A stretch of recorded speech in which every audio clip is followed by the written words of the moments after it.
Hey guys, Tim here, Big Dog Forge. Welcome back. It's good to have you in the shop.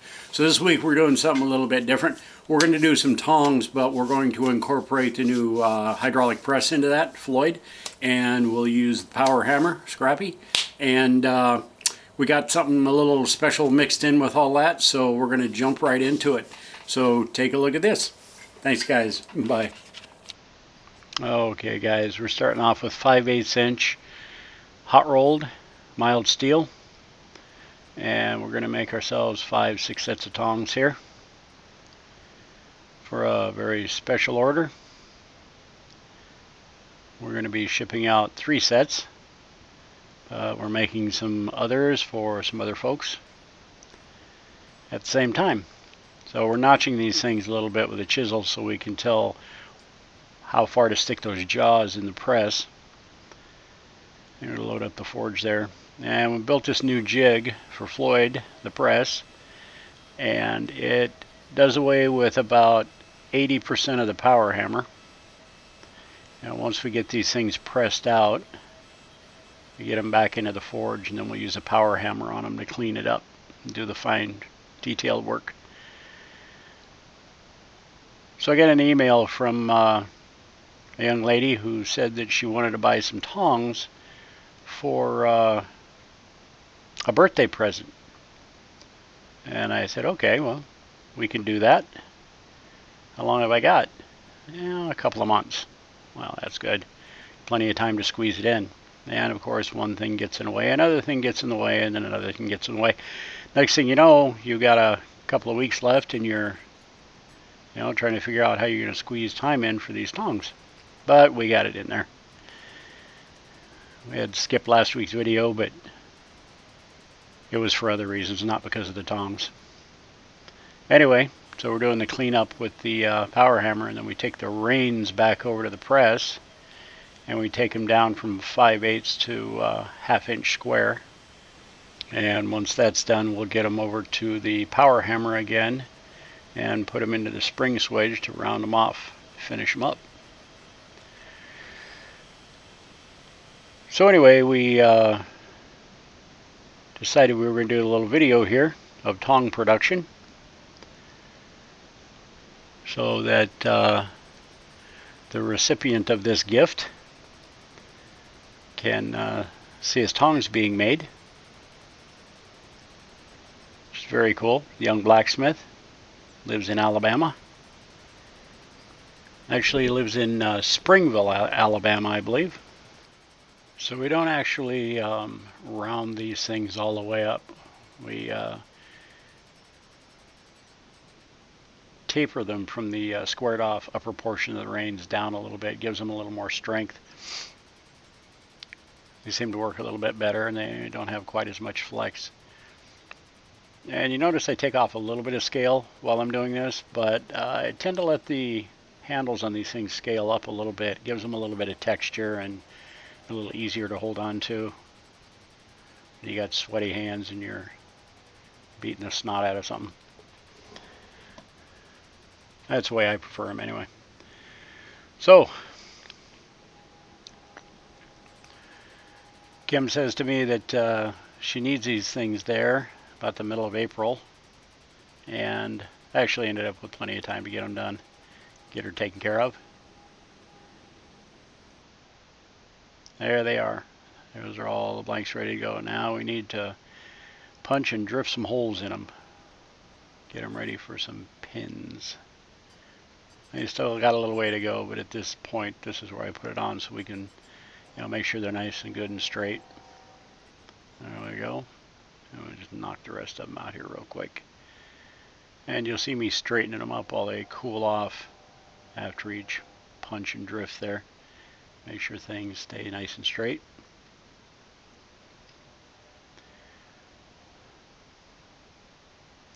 So I told her anyway that we'd go ahead and put a birthday video together and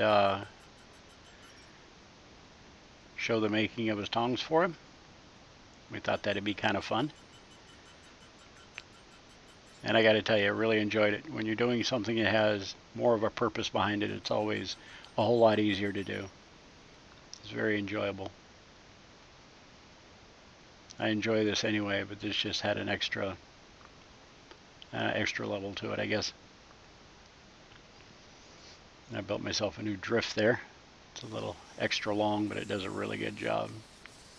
So we get these things over to the vise and just use it as a platform and take our time, soft disc, and grind that boss area and make sure there's no lumps or bumps, protrusions, round off the back part of the jaw so it moves against the other half real nice. And I do this cleanup before they go back into the forge again. This is in preparation to go under the offset tool in the power hammer. If you've got irregularities in there, they'll tend to not offset correctly. So we always take our time and make sure everything's just right. And after we grind the majority off, we hand file them to make sure that they're all as close as I can get them. Which is actually sort of enjoyable. It's a little repetitious, but the end result is always very satisfying. There we go. Do a little dry fit. Make sure the rivet's going to fit. Make sure everything's going to fit together. Back into the forge. There we go. And we put 2 sets at a time in the forge, so we don't have more than 4 to deal with at a time. Because you know it's never too good to have too many irons in the fire. There we go. And we're using our squaring bottom tool that we built, and I just built this little top driver to put the V-jaws in the V-jawed tongs. We give everything a nice little straighten and scrub up the jaws a little bit and get them prepared for the next step.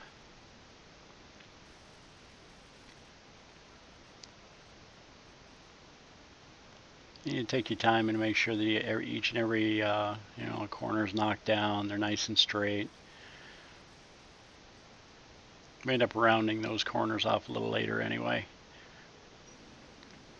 We clean them up. There we go.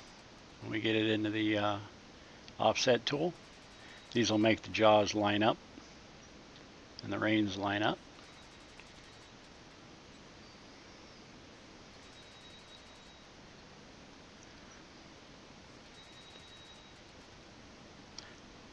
I just get a kick out of using that tool. They all come out so uniform and even. It's really, really nice. And then we take our time and we make sure all the sharp edges are down, clean up most of the scale off of them, dress them up, make them look as best we can.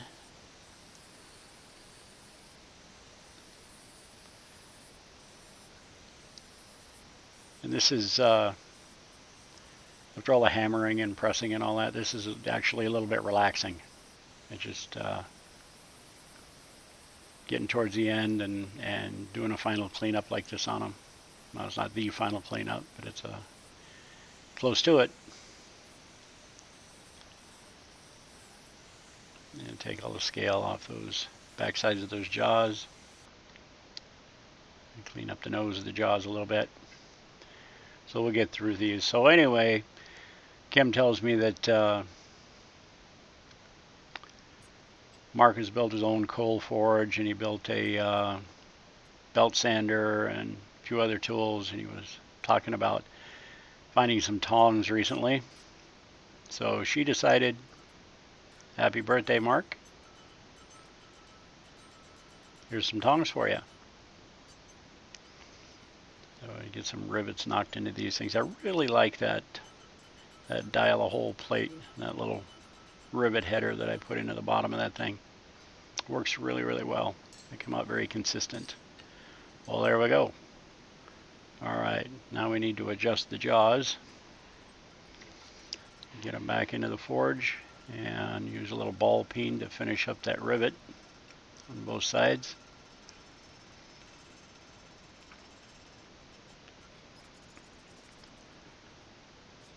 Work those things out. And this set we're going to set up for a 5/8 inch round and square. Get everything lined up, dressed up. Make sure it holds onto that stuff real good and tight. The rein's adjusted. Alright. And we got our next set. Take care of the rivet on this one.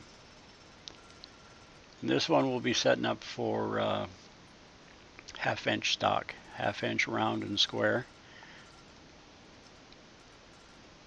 It came out nice. And I don't think I showed the last one here. And we're going to go ahead and put the old BD mark on there for Big Dog. And then we're going to go ahead and get these things finished off. Get some beeswax put on them. And warm them up to about 500-600 degrees in the forge. And we bring them out. And you can see them barely glowing red there. And as they're cooling off, when they get just below the temperature where the beeswax wants to flame up, we give them a good coat. And it helps protect the metal, and it lubes the rivet and gives it a nice sheen. Once they're cooled down just a little bit more, when they're still a couple of 100 degrees, we'll wipe them down with a rag. Get some of that off there. So if you get them in your hands, Mark, and they feel a little bit sticky in the beginning, it's the beeswax. Now you can see a 4th set of tongs there. Happy birthday, Mark, from Big Dog Forge. That is a pair of railroad spike tongs. And they're an old set that we've had around for a while. But they're in great shape and they work really well. And I've heard that you've done a couple of things with railroad spikes, and they're always handy to have. So there you go. That's the 5/8 tongs. It'll hold a railroad spike from the other end. And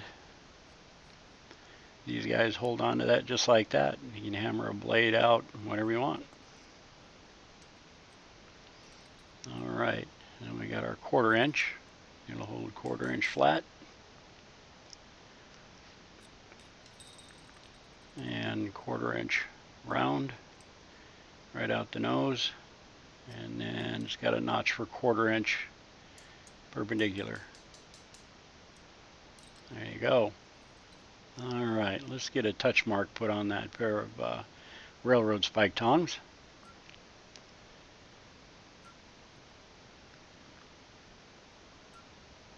There we go.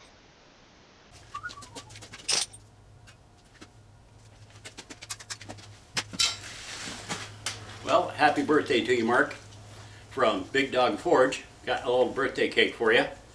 We're gonna have some, and oh, I gotta get a lighter to light the candle. Hold on.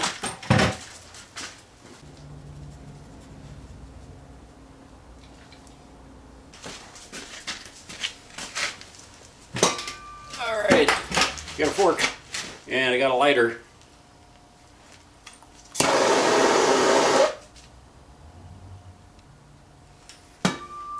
So I'd sing happy birthday to you, but you don't want that. So here's to you. Come here, Big Dog. Want some cake? Here, come on.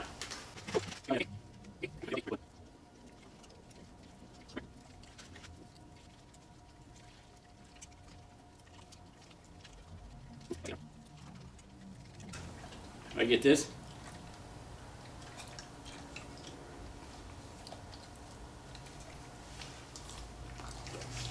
Happy birthday, Mark.